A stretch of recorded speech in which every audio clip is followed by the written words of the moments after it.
Olá, olá, tudo bem? Mais uma vez estamos aqui para estudarmos a palavra do Senhor Jesus Cristo. É um prazer estar com você. Estamos caminhando para o final. Hoje estaremos estudando o estudo de número 24, Princípios de Vida Cristã. Iremos até o 27.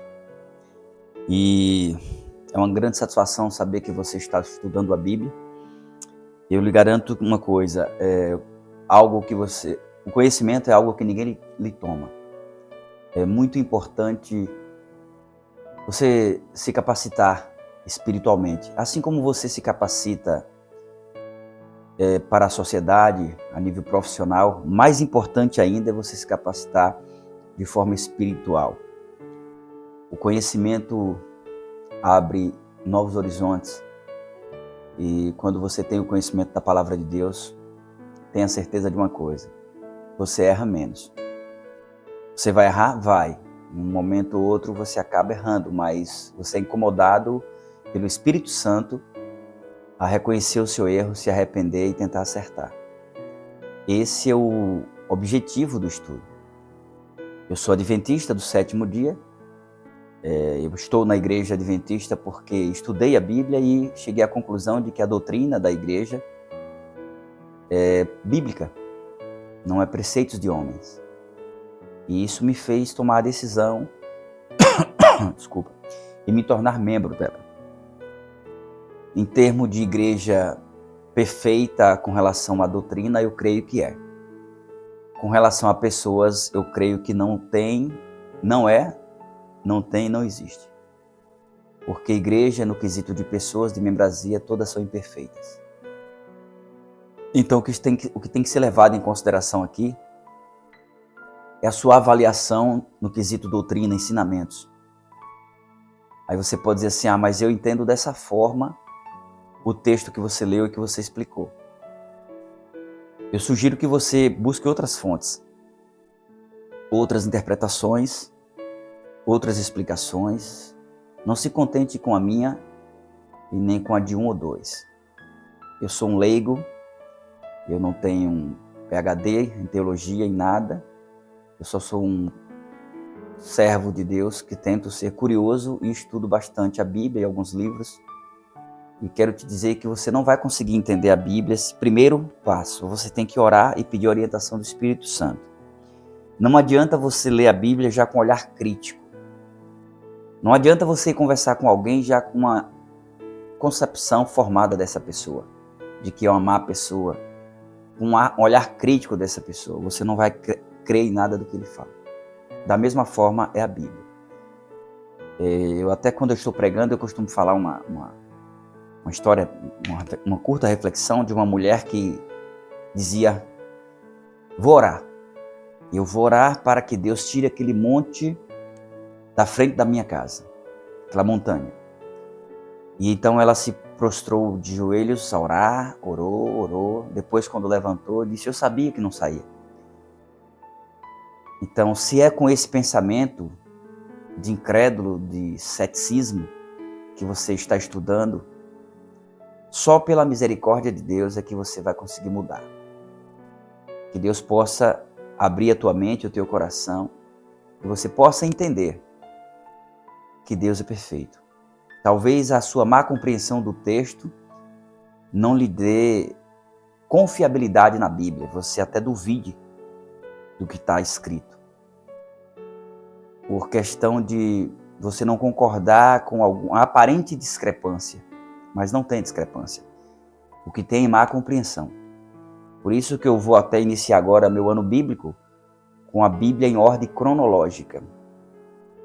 A ordem cronológica você vai ler a Bíblia com os escritos colocados na real data de tudo quando foi acontecido. Por exemplo, a Bíblia ela foi escrita há mais de 3.000 anos, muito mais. Segundo os historiadores, o universo, o planeta habitado, ele tem em torno de mais de 6.000 anos. Se você for para os cientistas, vai dizer que tem bilhões de anos. Como eles podem provar? E assim, quando você lê lá na criação, quando foi escrito? Qual foi o primeiro livro a ser escrito? Segundo historiadores, a Bíblia não fala isso, mas foi o livro de Jó. Então não está na ordem cronológica. Mas quando você lê a Bíblia de Gênesis e Apocalipse, você vê que se encaixa. Gênesis, o início, né? A criação. Apocalipse, o fim, mas que também é o início para a eternidade. Lá no final você vê que tudo que se inicia aqui, o processo de criação, lá em Apocalipse você vê que é um processo de restauração, uma nova criação. Então tudo vai se encaixando perfeitamente. Mas se você quiser compreender datas que foram escritas, aproximadamente as datas, algumas são exatas, algumas aproximadamente, é muito bom que você leia a Bíblia cronológica. E você leia também em linguagem atualizadas, tipo NVT, a nova versão transformadora, NVI é a nova versão internacional, é uma das que eu considero melhores, né?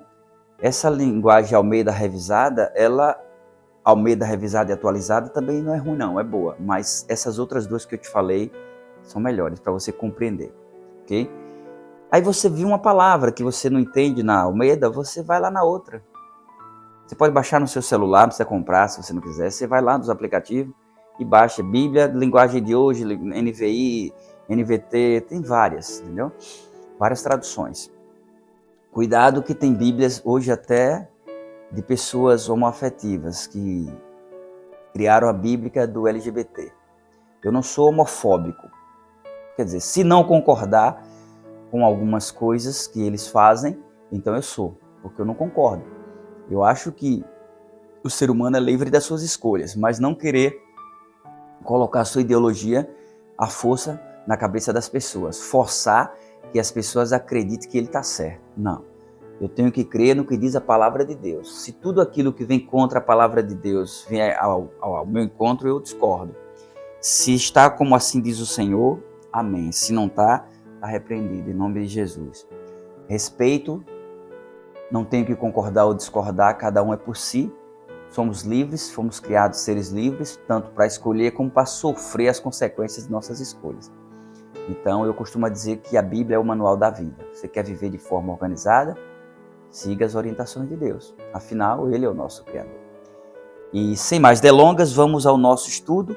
Hoje é o 24, Princípios de Vida Cristã, e eu convido você a, nesse momento, fechar os seus olhos, pegar a sua Bíblia, fechar os seus olhos e vamos orar e pedir orientação ao Papai do Céu. Oremos. Santo Deus, nosso Pai Criador, nosso Deus soberano, muito obrigado, Senhor, por mais essa oportunidade a qual o Senhor nos dá de estudarmos a Tua Palavra. Nesse estudo de hoje, nós iremos entender qual é a Tua boa e santa vontade para os Teus filhos, para todos aqueles que Te aceitam como Senhor e Salvador de suas vidas. Sabemos que fomos colocados aqui nesse mundo para sermos Teus representantes, para que a imagem Tua e do Teu Filho Jesus Cristo possa ser refletida através da nossa maneira de viver. E por isso nós queremos Te pedir que esteja conosco agora, nos dando sabedoria, discernimento, para que possamos compreender a Tua Palavra.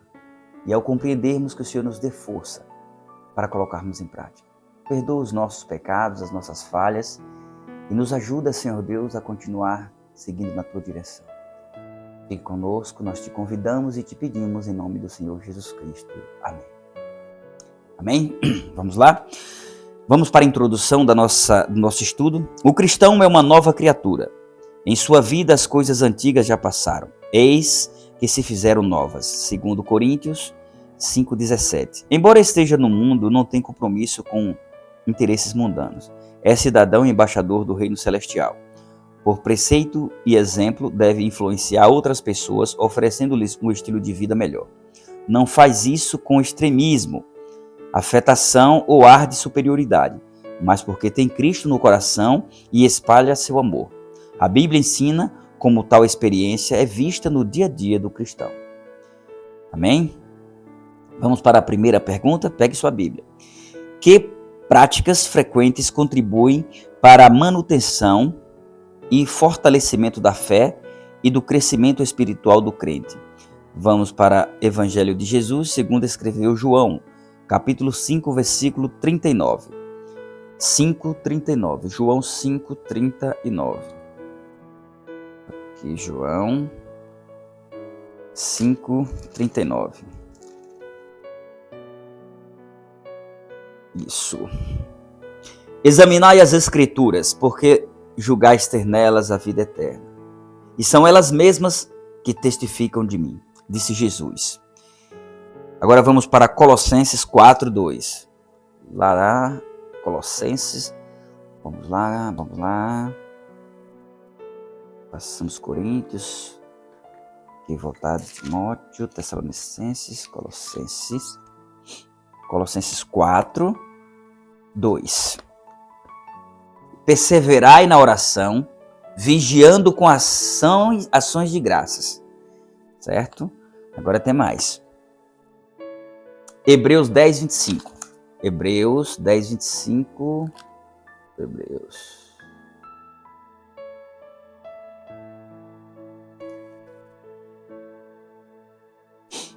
Não deixemos de congregar-nos, como é costume de alguns. Antes façamos admoestações, e tanto mais quanto vedes que o dia se aproxima. Façamos mais advertências, né? E admoestações quer dizer advertir. E tanto mais quanto vedes que o dia se aproxima. O dia quer dizer a volta de Jesus, né? Marcos 5:18-20. Marcos 5:18-20. Ao entrar Jesus no barco, suplicava-lhe o que fora endemoniado que o deixasse estar com ele. Jesus, porém, não o permitiu, mas ordenou-lhe: vai para a tua casa, para os teus, anuncia-lhes tudo o que o Senhor te fez e como teve compaixão de ti.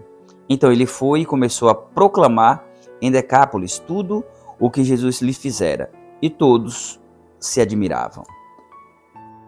Isso mesmo. Ou seja, que práticas frequentes contribuem para a manutenção e fortalecimento da fé e do crescimento espiritual do crente?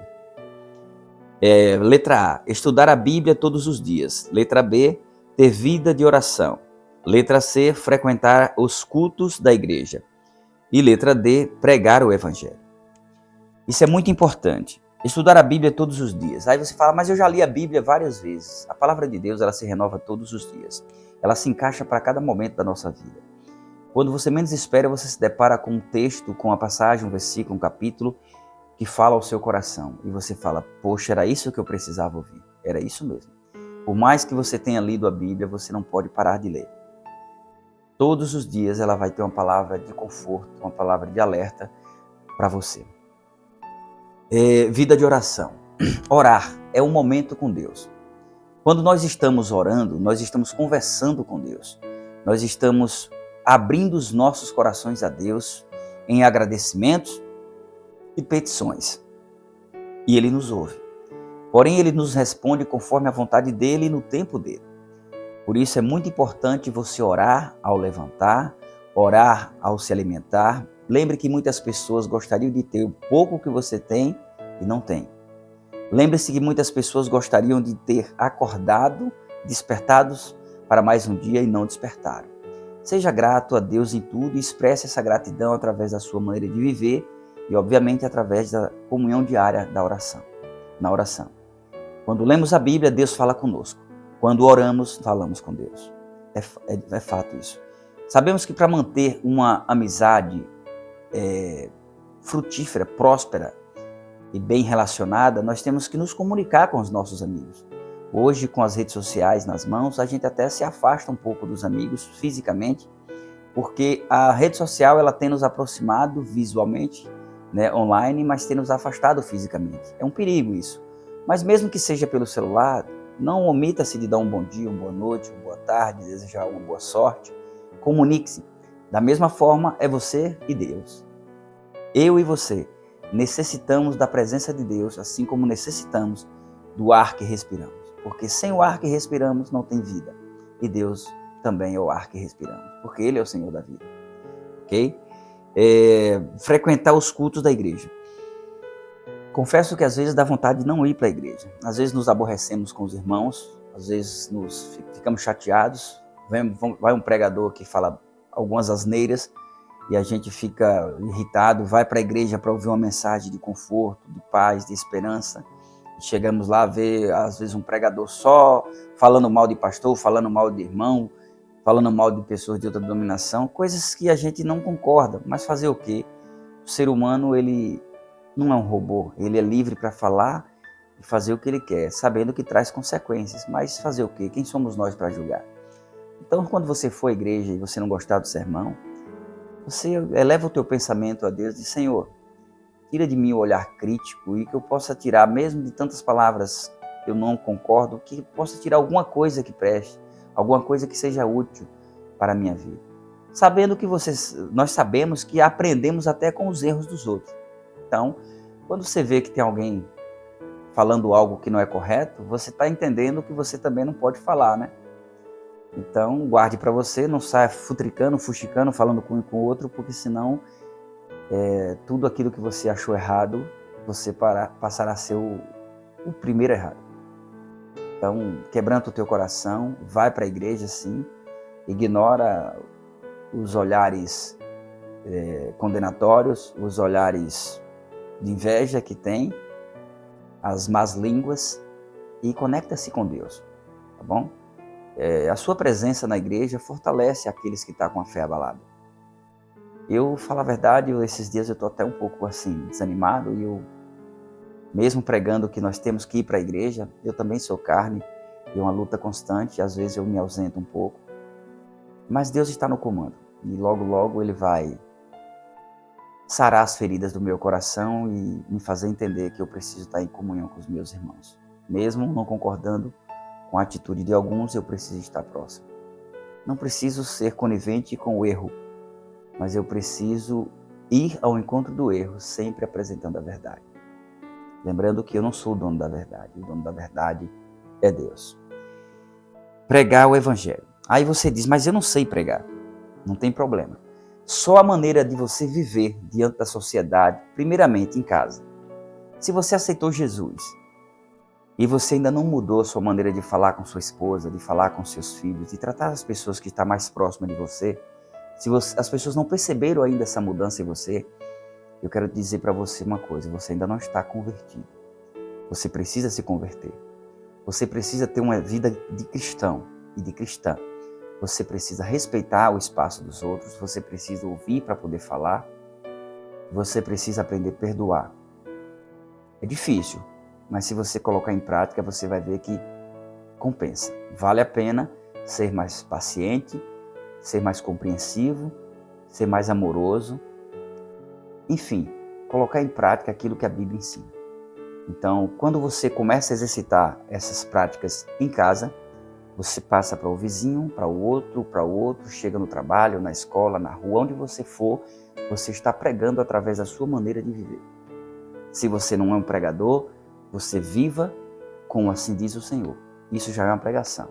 E se você prega, estude, se capacite. Algumas pessoas dizem que Deus não chama Ele não escolhe os capacitados, Ele capacita os escolhidos. Isso é um bordão popular, se eu não me engano, é uma frase de Albert Einstein. Eu concordo em partes. Realmente Deus ele não chama os capacitados, Ele capacita os escolhidos. Só que assim, isso funciona também como desculpa para os acomodados, que acham que não tem que ler a Bíblia diariamente, ler livros de história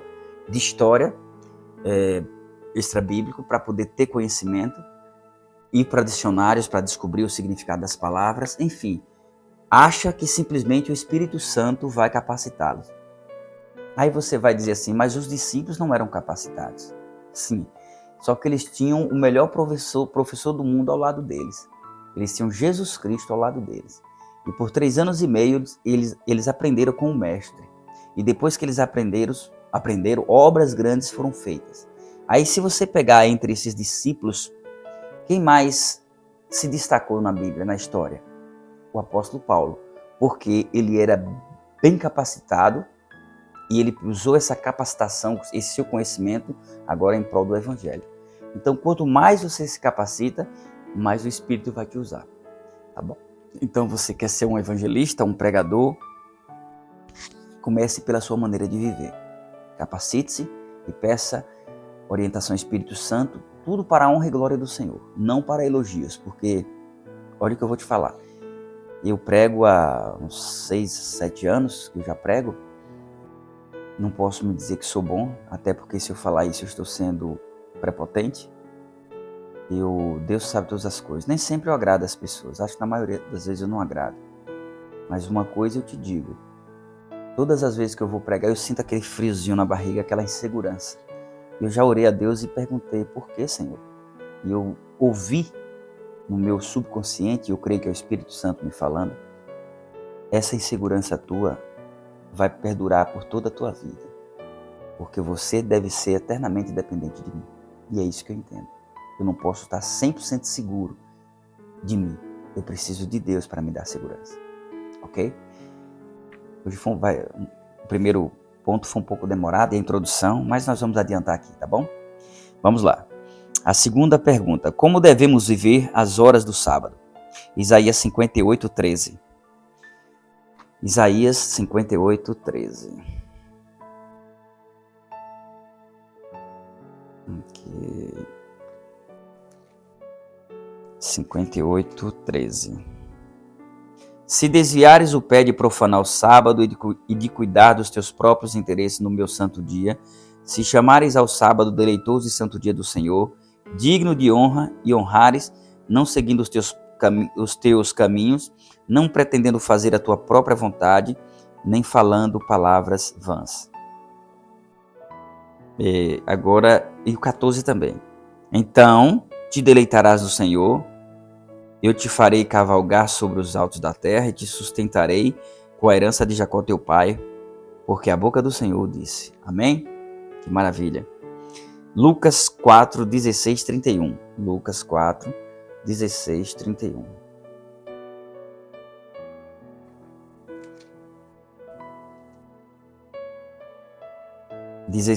E 31.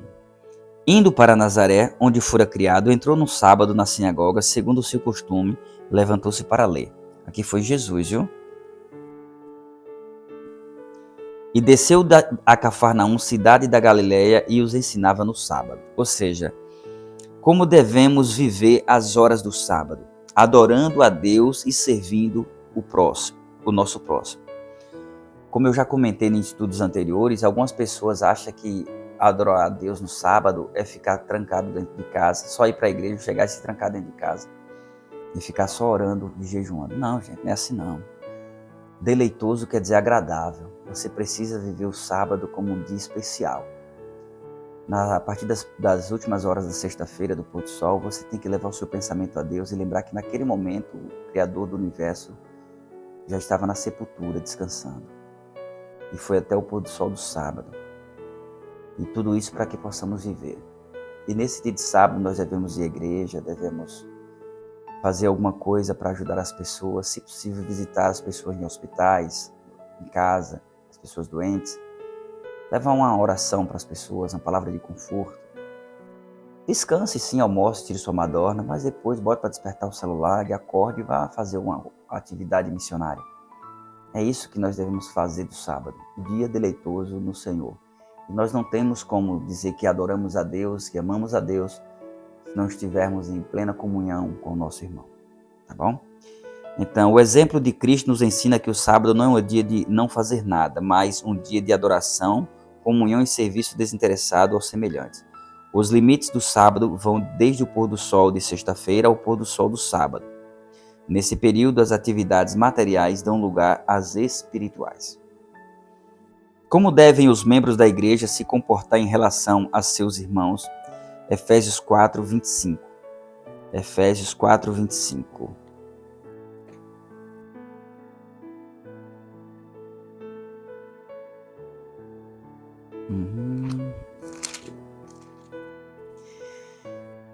Por isso, deixando a mentira, fale cada um a verdade com seu próximo, porque somos membros uns dos outros. E o próximo aqui é Gálatas 5, 13. Volta só um pouquinho, 5, 13.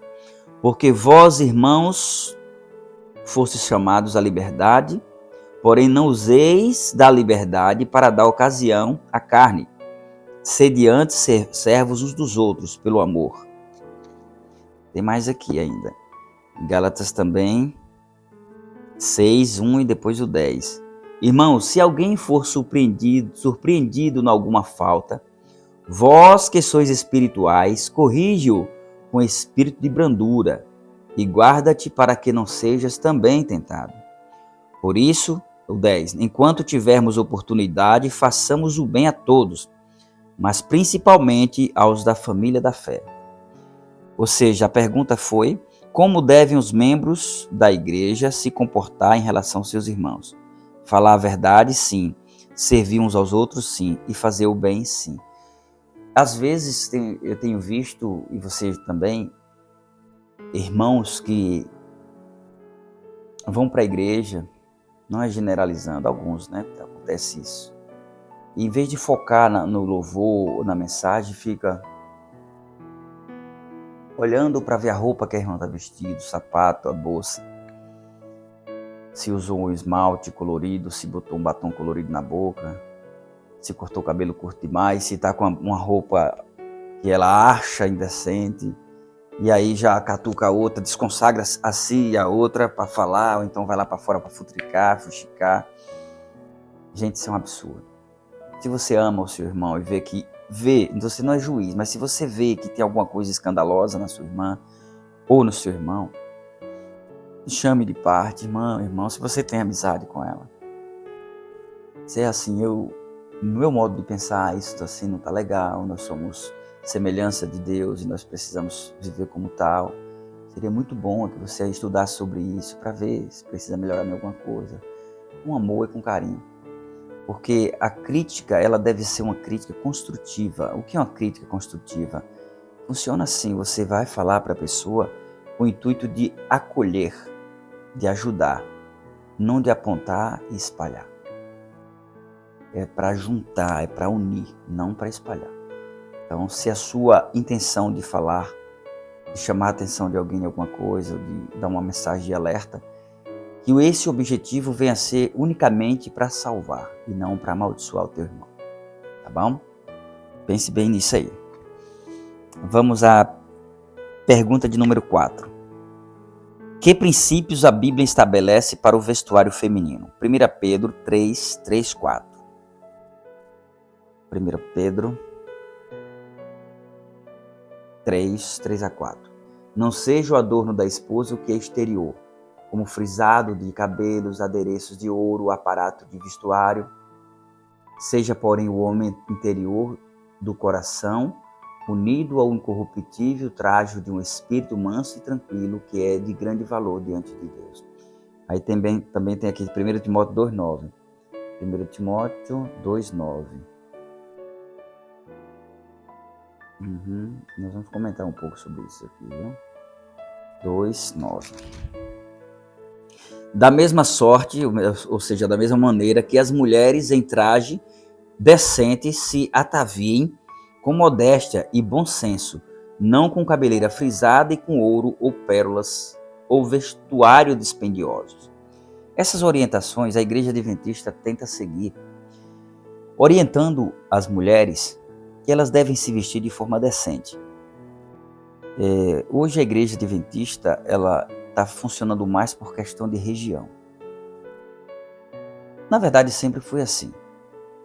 Vamos supor que você more no Chile, ou num país aí que tem a época de frio, que é abaixo de 0 a temperatura. Eu creio que você não vai conseguir ir para a igreja de saia. Ainda que você bote uma calça por baixo, tipo essas calças leg, né? Tipo de lã, e coloque uma saia por cima, um vestido. Mesmo assim, é muito frio. Então eu tenho visto pela internet que as nossas irmãs de países frios, elas usam calça na igreja. Roupões muito quentes. E aí é pecado? Não. Nós temos que analisar que existem princípios, existem orientações, princípios não se negociam. E orientações que devem ser adequadas de acordo com a cultura, desde que não venha deturpar os princípios de Deus. Mas tudo é questão de Coerência. Não pode abrasar. Ah, eu não uso calça, mas uso um vestido que aperta tanto que mostra até, define até algumas curvas e alguns sinais do corpo. Não é decente também. Ah, eu não uso, como é que se diz? Um brinco. A igreja adventista ela adota o costume de não usar ouro, apetrechos, joias, adornos em termos de joias, né? Inclusive, quando eu fui batizado, tinha um anelzão com o nome BG, nome a sigla do meu comércio, da BG Variedades, Barraca do Gil. É um grandão que eu ganhei de presente, era 10 gramas de ouro. E no dia que eu fui preencher a ficha, o pastor disse, rapaz, nós não permitimos, assim, a igreja adota o não uso de joias. Só aliança e anel de formatura, essas coisas assim. Eu digo, mas aqui representa meu comércio. Ele diz, mas se você tirar, vai deixar de ser seu? Eu disse, não. Mas me dá vontade, eu acho. Resumindo, em outras palavras, qual é a função da joia? Você se sente bem. Esse é o argumento de muitos. Mas muitos é para se sentir superior ao outro. E aí tem aquela questão de ostentação. Você, quanto mais ouro, mais você é importante. Isso está no ser humano, infelizmente. Aí por isso a igreja não adota essa questão de uso de joias. Só que aí você fala, mas não se ostenta só com joias. Sim, às vezes tem as bolsas caras aí, Louis Vuitton, e mesmo de coisa cara aí, que as mulheres usam, sapatos caríssimos, e que ostenta do mesmo jeito. E fazer o quê? É como eu tenho dito, manda quem pode e obedece quem tem juízo. Você não pode perder o céu por conta, tipo assim, não é dizer, desculpa, deixa eu me corrigir. Você não pode perder de frequentar uma igreja que tem as doutrinas verdadeiras por causa de simples uso de joias, não é? Tem muito mais coisa importante para você pensar. As joias não vai te garantir nada e a obediência é bonito. Eu lhe garanto que você já é bonita de natureza porque o nosso Criador, ele sabe o que faz. A questão da maquiagem, por exemplo. A maquiagem, não existe ponto na Bíblia que diga que a mulher não pode usar uma maquiagem. Algumas não usam nada, deixa os lábios todos ressecados, pele toda enrugada e não usa nada porque acha que é pecado. Gente, não tem pecado na maquiagem. Você não vai encontrar um ponto na Bíblia que diga que tem. Aqui diz o que em Timóteo? Da mesma sorte que as mulheres em traje decente se ataviem com modéstia. Se ataviar quer dizer se arrumar com modéstia, sem escândalo. E bom senso, não com cabeleira frisada e com ouro ou pérolas, vestuários dispendiosos. Esse Paulo estava falando, mandando essa carta aqui para Timóteo, porque as irmãs naquela época lá, a cultura era que eles faziam os trançados de cabelo com fios de ouro. Fios de ouro, né? Será que o negócio era bonito? E era para justamente o que? Ostentar. E ele estava proibindo isso porque umas queriam se valorizar mais do que as outras porque tinha esse trançado de cabelo com ouro. Então isso não era necessário e não é necessário. Porém, você quer ter uma pele hidratada? Faça exercício físico, se alimente bem, tome bastante líquido, coma bastante frutas e legumes, verduras, que você vai ter uma pele bonita e hidratada. Mas se porventura você tem uma pele enrugada e você quer melhorar um pouco, tenha coerência, tenha o bom senso. Você quer hidratar os seus lábios? Também tenha o bom senso. Existem muitos hidratantes labial que não vai escandalizar. Você quer pintar suas unhas? Pinta da cor da unha, a minha pintada, entendeu? Então não tem necessidade, você é um ser diferente, você precisa ser diferente também na sua maneira de se trajar. Então tudo é questão de coerência. Ah, mas eu fui na igreja adventista tal, ali eu vi as pessoas usando isso, usando aquilo. Gente, a salvação é individual, faça a sua parte. Ah, isso é ponto de salvação? Não sei, isso aqui é ponto de obediência. E se os desobedientes, quem desobedece comete pecado, e o pecado nos afasta de Deus. Então a gente tem que procurar ser coerente. Por exemplo, eu conheço algumas pessoas que dizem, você não pode usar short na rua. Quem foi que disse que eu não posso? Eu uso sim. Eu trabalhava de bermuda há muito tempo, depois eu falei, não, fica chato, eu vou trabalhar de calça, né? Mas eu quero ir na rua, eu vou vestir uma calça? Não, eu vou de short, uma bermuda. Short geralmente eu uso dentro de casa. Aí eu vou fazer uma caminhada, eu vou de calça. Respeito quem faz sua caminhada de calça. Fique à vontade. Mas eu não, eu vou de short, livre, leve e solto. Bem à vontade. Entendeu? E ando de bermuda. Tudo é questão de coerência e você ter que respeitar o outro. Tá bom? Então, é preciso ter esse comportamento adequado, respeitar a posição do outro, não seja invasivo. Se você quer orientar, oriente com carinho, mas isso, sinceramente, é preciso ter muito cuidado para você não abrasar, não escandalizar e para também você não viver escravo da opinião alheia. Então, tem que ter muito equilíbrio, ok? Então, que Deus nos dê sabedoria para sabermos nos apresentar diante do mundo como semelhantes a Deus. Quer saber qual é o melhor termômetro para saber se você está fazendo a vontade de Deus? Você se arrumou, você vai lá no espelho, está se sentindo bonito, você olha de um lado, olha do outro, dá uma curvinha, tudo isso que a mulherada faz. E diz agora assim: Senhor, eu estou como uma crente que te representa. Se você achar que você representa Deus com aquele traje, com aquela forma que você está vestida, vai na paz, vai na fé. Se não, vai lá e se corrige. Pronto. Você tem o Espírito Santo aí para te orientar. Peça ajuda a Ele. Ok? Vamos para a próxima pergunta? Vamos para a resposta aqui, né? Que princípios a Bíblia estabelece para o vestuário feminino? As mulheres devem se vestir com modéstia e com bom senso. Pronto. Corrija assim, só isso. Qual é a atitude do cristão para com o casamento? 1 Coríntios 7, 10, 14. 10 a 14. 1 Coríntios, primeira carta de Paulo aos Coríntios, 7, 10 até o 14.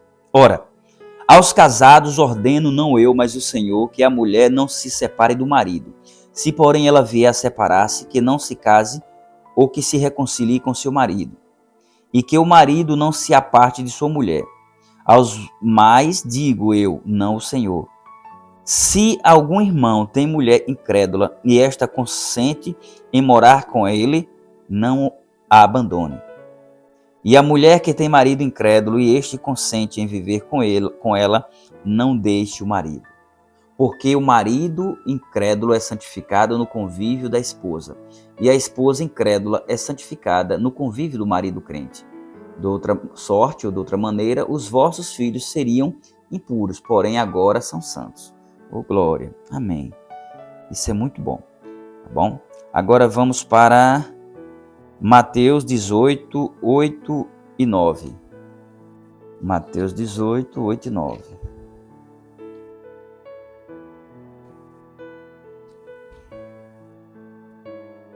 Mateus 18, 8 e 9. Respondeu-lhes Jesus: por causa da natureza do vosso coração é que Moisés vos permitiu repudiar a vossa mulher. Entretanto, não foi assim desde o princípio. Eu, porém, vos digo: quem repudiar sua mulher, não sendo por causa de relações sexuais ilícitas, e casar com outra, comete adultério. E o que casar com a repudiada, comete adultério. Tá vendo aí? Aqui é a questão do divórcio. Hebreus 13, 4. Hebreus 13, 4. Essa questão do divórcio é o seguinte: você é membro da igreja.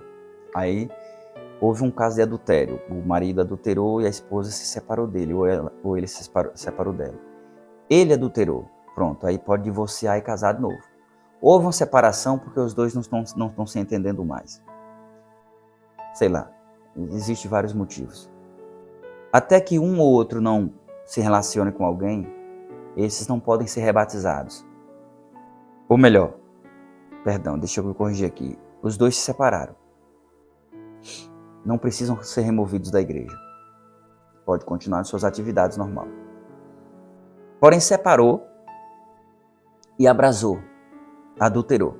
Ele terá que ser removido, ele pode continuar indo para a igreja normal, só não fazendo as suas atividades como fazia. Ele tem o nome removido porque ele adulterou. Enquanto ele estiver em adultério, ele está impossibilitado de se rebatizar. Se uma das partes adulterou, a outra não tem nenhum problema com isso, pode continuar suas atividades. Porém, como eu estava falando, se os dois se separaram, deixa eu ver para não fazer confusão, que os dois se separaram, mas não foi por motivos escandalosos. Não precisam se afastar de suas funções, certo? Pode continuar normalmente. Agora, se foi por adultério, aquele foi removido, obviamente porque adulterou. O que não errou vai continuar normal, certo? Sem precisar ter nenhuma restrição na igreja. Eu conheço casos irmão que adulterou. Aí ele é removido da igreja. Ele adulterou, mas a outra, a pessoa que foi a vítima, ela não casou mais, não arrumou mais homem. Enquanto a outra não, passou um ano, ele pode, ele não pode, ele não pode, enquanto a outra também não arrumar um companheiro, ou não se envolver com outra pessoa, ele não pode ser rebatizado. Eu não sei explicar bem isso aí, porque assim, já houve adultério, houve uma remoção do membro. Aí depois ele quer continuar, ele continua na igreja. Enquanto a pessoa que ele separou, que ele adulterou, largou a pessoa, não se relacionar com alguém, ele não pode ser rebatizado. É um pouco complexo isso aí. Eu não sei explicar exatamente em que a doutrina ensina isso, porque você adulterou, você vai pagar por isso, com a remoção, né? Você cometeu um pecado, porém tem o perdão, mas enquanto o outro ofendido, né, a vítima, ela não se relacionar com alguém, você não pode se rebatizar. Eu não vou dizer que concordo nem que discordo, só que eu penso assim, se ele já foi removido, passou-se um ano e ele continua ali se arrependendo e querendo tocar a vida, sei lá, eu não vi por que ele não se rebatizar. Depende da outra. Se a outra perdoar, ou então, o outro, né, ou então se relacionar com outro alguém. Mas fazer o quê, né? Como eu disse, manda quem pode, obedece quem tem juízo. Pessoas mais sábias nesse assunto vai poder te explicar melhor. Eu só posso ir até onde eu sei, tá bom? Aqui nós vamos agora para Hebreus, né? 13. Já li aqui? Não. Não, Mateus eu li, né? Agora Hebreus 13, 14. Será que eu li? Mas minha mente tá bugando. Hebreus 13, 14. Deixa eu ver aqui. Parece que eu fiz uma bagunça na mente de vocês aí com relação a essa explicação. Mas depois a gente tenta arrumar. Hebreus 13, 4. Eu falei 14. Hebreus 13, 4. Digno de honra entre todos seja o matrimônio, bem como o leito sem mácula, porque Deus julgará os impuros e adúlteros. Isso aqui tem vários pontos, isso aqui. O casamento é algo instituído por Deus, desde lá da criação. E nós temos que entender que os olhos do Senhor estão sobre nós em todos os momentos. Nós devemos amar uns aos outros, a nossos cônjuges, e temos que respeitar. E nós sabemos que a relação sexual, Deus deixou a norma correta. Existem carícias, sim, que você pode ter com seu parceiro ou sua parceira e ter as suas fantasias, desde que as suas fantasias não vá contra aquilo que Deus proíbe. Você não pode ter relação com sua esposa como se fosse relação de homem com homem. Em outras palavras, o sexo anal, a Bíblia não fala claramente, mas não é bem visto aos olhos de Deus. Você deve respeitar os princípios do Senhor. O leito sem mácula é não trazer o pecado para a relação sexual de vocês. O sexo oral já faz parte de uma carícia. Isso é individual. E outra coisa, é muito importante que você não comente nada com ninguém. O que acontece entre quatro paredes, entre você e sua esposa, entre você e seu esposo. É algo muito íntimo a relação sexual. Um filme pornô para apimentar a relação. Não é bom. Não é aconselhável. É você e sua parceira, você e seu parceiro. Leia livros, assista palestras de nossos irmãos, peça orientações e vocês terão um casamento bem apimentado, uma relação frutífera e próspera. Então não vá por caminhos tortuosos, não pegue atalhos para a felicidade. Existem muitas coisas que são prazerosas, mas que não agradam a Deus. Então, o leito sem mácula tem uma grande extensão de coisas que a gente não deve trazer para o nosso lar, para a nossa vida conjugal. Tá bom? Então, ame, converse, acaricie-se e apresente tudo a Deus. Seja feliz. Ok? Qual é a atitude do cristão para o casamento? Honrar o casamento, pois Deus reprova o adultério e o divórcio. Faça o possível para viver em paz. Porém, isso não quer dizer que você vai viver infeliz, sendo maltratada, humilhada, espancada com o cara porque você é crente. Não, aí você já está sendo incoerente. Se o teu marido te espanca, se ele te humilha, coloca nas mãos de Deus e tem atitude. Se liberte. Ou então ore para que ele mude. Se ele não mudar, tudo na vida tem um prazo, inclusive para se perdoar. Perdoa, perdoa, perdoa, tudo bem. Mas sofrer, não. Seja sábia, viu? Ok? O que diz a Bíblia sobre costumes e diversões mundanos? 1 João 2, 15 a 17. 1 João 2, 15 a 17. Não ameis o mundo nem as coisas que há no mundo. Se alguém amar o mundo, o amor do Pai não está nele. Porque tudo o que há no mundo, a concupiscência da carne, a concupiscência dos olhos e a soberba da vida, não procede do Pai, mas procede do mundo. Ora, o mundo passa, bem como a sua concupiscência. Aquele, porém, que faz a vontade de Deus permanece eternamente. Isso é uma maravilha, viu? Porque hoje, essa orientação aqui é muito importante, muito, muito. Hoje a gente peca a todo momento. Abrir os olhos, saiu na rua, já está pecando. Como assim, Gil? Você olha para um lado, tem pecado, olha para o outro, tem pecado. Toda hora, o homem que se preza, que teme a Deus, toda hora ele tem que estar mudando o olhar. Porque hoje as pessoas, e também a mulher, né? As pessoas estão se vestindo de uma forma que é uma vitrine do pecado. E nós somos movidos pelos olhos. Nós pecamos demais. Duas coisas que faz o homem cair. O homem, quando eu falo, é homem e mulher, mas o dinheiro e o sexo são os pontos principais que têm levado muitas pessoas ao pecado. Por isso nós temos que procurar. Mulher, casou, não se joga não. Faz uma caminhada, vai para uma academia. Eu sugiro, vai para uma academia feminina. Porque hoje está meio bagunçado as academias mistas, né? Se exercite, prepare o seu corpo, não se jogue, se alimente bem, seja bonita para o seu marido. Marido, a mesma coisa. Não se joga, não.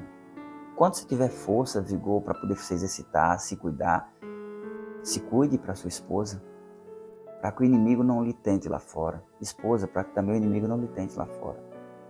Vocês sabem que a relação sexual depende dos dois, conversem. Se um está meio adiantado, vamos devagar para ficar melhor e tal, entendeu? Vamos fazer um cafuné primeiro, vamos fazer umas preliminares, para poder a coisa ficar boa. A Gil está dando estudo bíblico ou uma aula de sexologia? Não, eu estou dando estudo bíblico, porque a Bíblia é o guia da vida. Aqui você encontra todas as orientações para você ser feliz. Então, quando você começa a trazer os atrativos do mundo para a sua vida, para dentro do seu casamento, você vai destruir a sua família. Você vai destruir a sua vida conjugal. Então pense bem, tenha muito cuidado, tá bom? Deus, os olhos do Senhor estão sobre nossas vidas. Nós não podemos ver o que o outro está pensando, o que está olhando, o que está desejando, mas o Espírito Santo está vendo, tá bom? Então aqui, Tiago, né? Eu li Tiago? Acho que não. Tiago 4:4. Infiéis, não compreendeis que a amizade do mundo é inimiga de Deus? Aquele, pois, que quiser ser amigo do mundo, constitui-se inimigo de Deus. É muito importante você entender que você não é para ser inimigo das pessoas que estão no mundo, que não professam a mesma fé sua. É não compactuar com seus pecados, com seus erros. Você deve ser diferente. A sua escolha deve ser como assim diz o Senhor, não como assim diz o mundo e nem a sua vontade. Então, mesmo que você queira ir por aqui, você tem que consultar, Senhor, é a tua vontade? Será que é o que eu devo fazer? Faça isso. Eu digo em várias, não só na parte sexual, não só na parte de negociar, na parte de política, de escolher um candidato, de escolher alguém, escolher um amigo, de escolher o relacionamento com alguém, uma namorada, um namorado. Senhor, eu quero, eu desejo, eu estou apaixonada, eu estou apaixonado, mas é a tua vontade, Pai? E agora? Qual vontade deve prevalecer? A sua ou de Deus? A de Deus é melhor para você. É sério. E lá na frente você vai ver que Deus estava te dando a oportunidade de fazer a escolha certa e, no entanto, você não fez e virá consequências. Tá bom? Então vamos lá, a resposta, né? Que diz a Bíblia sobre costumes e diversões mundanos? Não amar o mundo e nem as coisas que há no mundo. Tem muitas coisas aqui, isso é extenso, viu? Eu posso ir assistir aquilo? Não, se não é de Deus e não... Eu gostava muito de circo. Eu era fã de circo. Mas hoje a maioria dos circos que vem aqui no interior, as piadas é pornografia, as brincadeiras é pornografia, tudo é pornografia. Parece que só faz o povo rir se for com ousadias, com palavras torpes. É igual os shows de stand-up. Gente, não tem mais lógica se assistir um show de comédia, porque é só pornografia. Aí não dá mais. Você vai assistir com sua família algo que os seus filhos não podem ver. Se os seus filhos não podem ver, você também não pode. Entendeu? Que esses princípios a Bíblia estabelece para orientar o comportamento sexual? Êxodo 20, versículo 14. Segundo livro da Bíblia, Êxodo 20, 14. Não adulterarás, é um mandamento, né? E nós temos que honrar a Deus, honrando os nossos cônjuges. 1 Coríntios 6, 9 e 18. 1 Coríntios, né? Vamos aqui.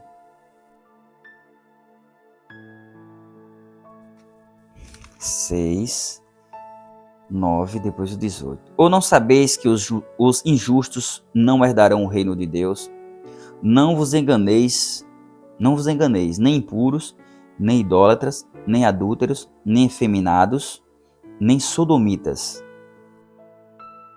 Aí o 18. Fuge da impureza, qualquer outro pecado que uma pessoa cometer é fora do corpo, mas aquele que pratica a imoralidade peca contra o próprio corpo.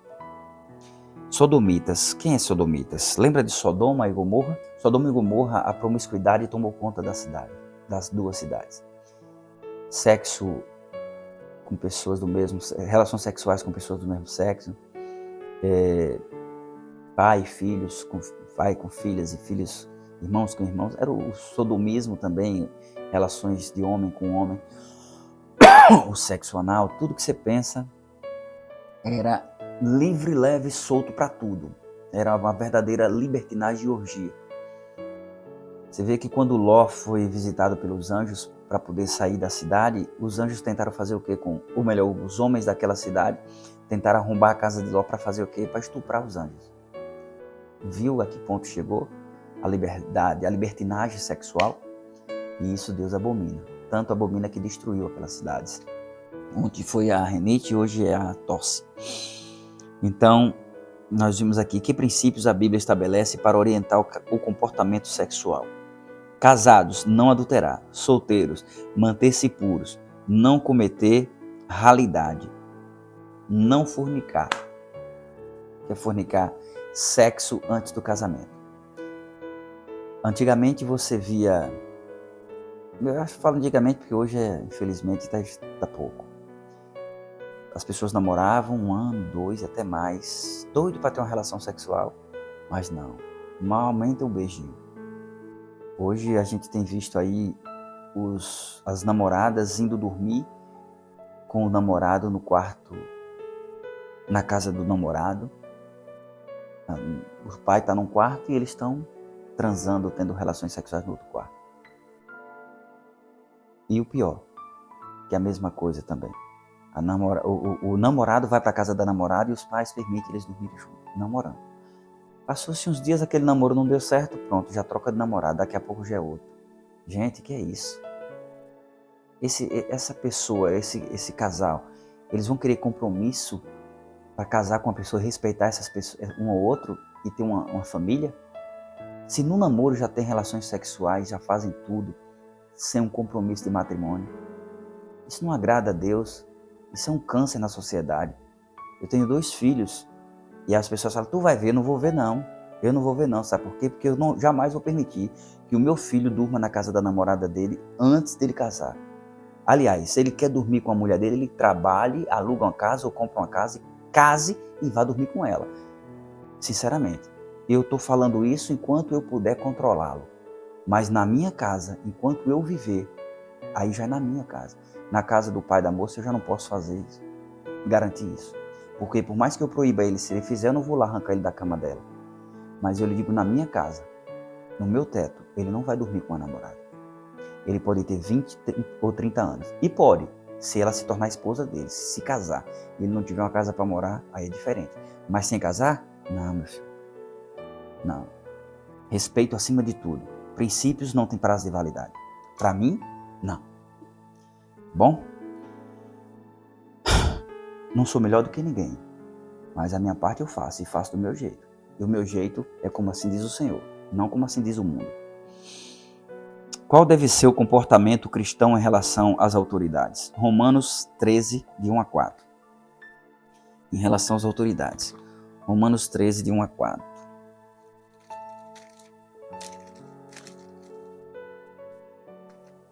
Isso é muito importante e pertinente para o tempo que nós estamos passando hoje aqui no Brasil, né? Esse período de eleições, agora em 2022, foi muito lido isso aqui. Todo homem esteja sujeito às autoridades superiores, porque não há autoridade que não proceda de Deus. E as autoridades que existem foram por ele instituídas. De modo que aquele que se opõe à autoridade resiste à ordenação de Deus. E os que resistem trarão sobre si mesmo condenação. Porque os magistrados não são para temor quando se faz o bem, e sim quando se faz o mal. Queres tu não temer a autoridade? Faz o bem, e terás louvor dela. Visto que a autoridade é ministro de Deus para teu bem. Entretanto, se fizeres o mal, teme, porque não é sem motivo que ela traz a espada, pois é ministro de Deus, vingador para castigar o que pratica o mal. Isso aqui tem pano para manga, viu, gente? Muito pano para manga. Nós precisamos entender que assim toda autoridade é instituída por Deus. Se nós analisarmos bem, teve muitos reinos que Deus permitiu que reinasse para punir o seu povo, porque o povo desobedecia a Deus e fazia escolhas erradas. Então Deus deixava que se levantasse um reino pagão para servir de castigo. Foi assim com vários reis, né? Com vários. Nós temos um bem conhecido que é o de Nabucodonosor, até onde Deus chama ele de meu servo, porque Deus usou Nabucodonosor para punir o seu povo que estava desobedecendo. E eles ficaram exilados em Babilônia por 70 anos, morreram milhares. Mas e por que Deus trouxe isso? Não, Deus não trouxe, não, ele permitiu, porque a desobediência foi grande. Hoje nós estamos num período que teve 2 candidatos. Teve o primeiro turno, vários candidatos, e depois ficou em segundo turno 2 candidatos. Um candidato falava umas besteiras, né, às vezes umas asneiras, não tinha sangue no olho. Ou melhor, tinha, tipo assim, não tinha limites, papa na língua, a palavra é essa. E foi muito taxado, né, de homofóbico, vai mesmo de coisa. Tudo bem. E teve um outro candidato que tinha palavras mais suaves, porém, com relação a alguns princípios de Deus, ele falava que era coisa arcaica, tipo família, a liberdade sexual. Resumindo, você não deve brigar, você não deve fazer política dentro da igreja e fazer politicagem em lugar nenhum. Mas votar é um direito seu como cidadão. E assim, faça a sua parte. Vote naquele que, ou melhor, votou ou vote naquele que está mais próximo da vontade de Deus do que da vontade secular do mundo. Você tem a Bíblia como guia. Mesmo vendo que ele não é perfeito, você deve votar naquele que está mais de acordo com a vontade de Deus. Porque 100% nem você está. Se der errado, não importa. O importante é a sua boa intenção. Mas se o outro já declara e não segue os princípios de Deus, e você vota, você está sendo conivente com o erro dele. Ah, mas ele ganhou. Você não votou. Foi por permissão de Deus. Foi feita a vontade do povo. Só que o povo vai ter a recompensa ou a consequência. Mas o importante para você é que você pensou e agiu conforme o teu entendimento da palavra de Deus. Então não tem que brigar com ninguém. Se entrou, se conseguiu, se chegou lá, é porque Deus permitiu. Aí agora você deve obedecer. Desde que nós devemos obedecer às autoridades, desde que essas autoridades não firam os princípios de Deus. Olha essa ressalva. Não vá querer obedecer o homem e desobedecer a Deus, tá bom? Vamos lá? Então, qual deve ser o comportamento? Tem mais aqui. 1 Pedro 2, 13 a 14. Vamos ler, né? Vamos ler. 1 Pedro 2, 13 e 14. Sujeitai-vos a toda instituição humana por causa do Senhor, quer seja ao rei como soberano, quer às autoridades como enviados por ele, tanto para castigo dos malfeitores, como para louvor dos que praticam bem. Olha o que eu falei, tá vendo? Ainda tem mais. Atos 5:29, viu? O que eu comentei não é o que eu penso, é o que Deus diz. Ele levanta às vezes autoridades iníquas, pessoas ímpias, para punir o ímpio. Ele já fez isso e fará enquanto as pessoas forem desobedientes. É uma pena, né? Mas Deus sabe todas as coisas, o que Ele tem preparado para nós não se limita a essa pátria. É uma pena que os bons sofrem no meio dos ruins. Então Pedro e os demais apóstolos afirmaram: antes importa obedecer a Deus do que a homens. Então, se essa autoridade ela deturpa os princípios de Deus, você não deve obedecê-la. Ainda que você morra em Cristo, que você na verdade não estará morrendo, estará em descanso, entrando no descanso até a volta de Jesus. Ok? Então nós devemos ter respeito, a resposta é respeito pelas autoridades. Que cerimônias foram instituídas por Jesus para os cristãos e o que elas significam?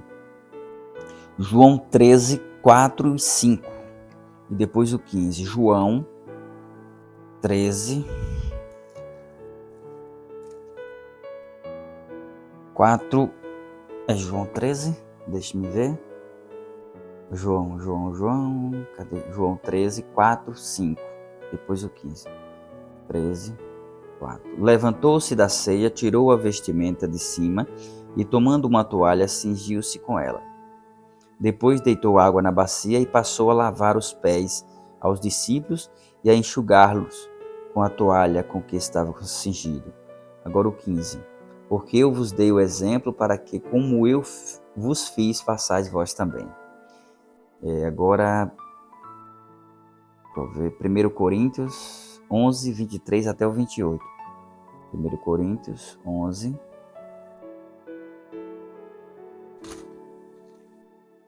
Isso. 11, cadê? Passei. 23 ao 28. Porque eu recebi do Senhor o que também vos entreguei, que o Senhor Jesus, na noite em que foi traído, tomou o pão e, tendo dado graças, o partiu e disse: isto é o meu corpo, que é dado por vós, fazei isto em memória de mim. Por semelhante modo, depois de haver ceado, tomou também o cálice, dizendo: este é o cálice, é a nova aliança no meu sangue. Fazei isto todas as vezes que o beberdes em memória de mim. Porque todas as vezes que comerdes este pão e beberdes o cálice, anunciai a morte do Senhor até que ele venha. Por isso, aquele que comer o pão ou beber o cálice do Senhor indignamente será réu de morte, do corpo e do sangue do Senhor. Examine-se, pois, o homem a si mesmo, e assim coma do pão e beba do cálice. Que cerimônias foram instituídas por Jesus para os cristãos e o que elas significam? Santa Ceia comemora a morte de Jesus e nossa morte para o pecado. Lava-pés, cerimônia da humildade, mostra que todos somos iguais perante Deus e igualmente necessitados dele para a salvação. O pão representa o corpo de Jesus que foi sacrificado por nós. O suco de uva, sem álcool, não é isso? É o vinho sem álcool, simboliza o sangue de Cristo vertido pelos nossos pecados. Recapitulação. O cristão deve nutrir sua fé através do estudo diário da Bíblia e da prática da oração. Devemos amar nossos irmãos, frequentar a igreja e testemunhar de Jesus para os outros. As mulheres devem se vestir com modéstia e bom senso. Costumes e diversões mundanos são inimizades contra Deus. Os casados não devem adulterar e os solteiros devem se manter puros. Na Santa Ceia celebramos a morte de Jesus. O lava-pés é a cerimônia da humildade. Compromisso de fé. Aceito viver de acordo com os seguintes princípios cristãos: comungar diariamente com Deus, lendo a Bíblia e orando, frequentar regularmente a igreja, participar dos cultos e testemunhar de Cristo, revelar modéstia e bom senso no meu vestuário, deixar de usar adornos, amar os irmãos, participar sempre da Santa Ceia, não me envolver com as diversões mundanas, manter-me puro no casamento ou como jovem. Louvado seja Deus. Foi um pouco extenso esse estudo, eu lhe peço desculpas, foram muitas explicações, muitas conversas. Eu até achei que seria menos, mas que seja feita a vontade do Senhor.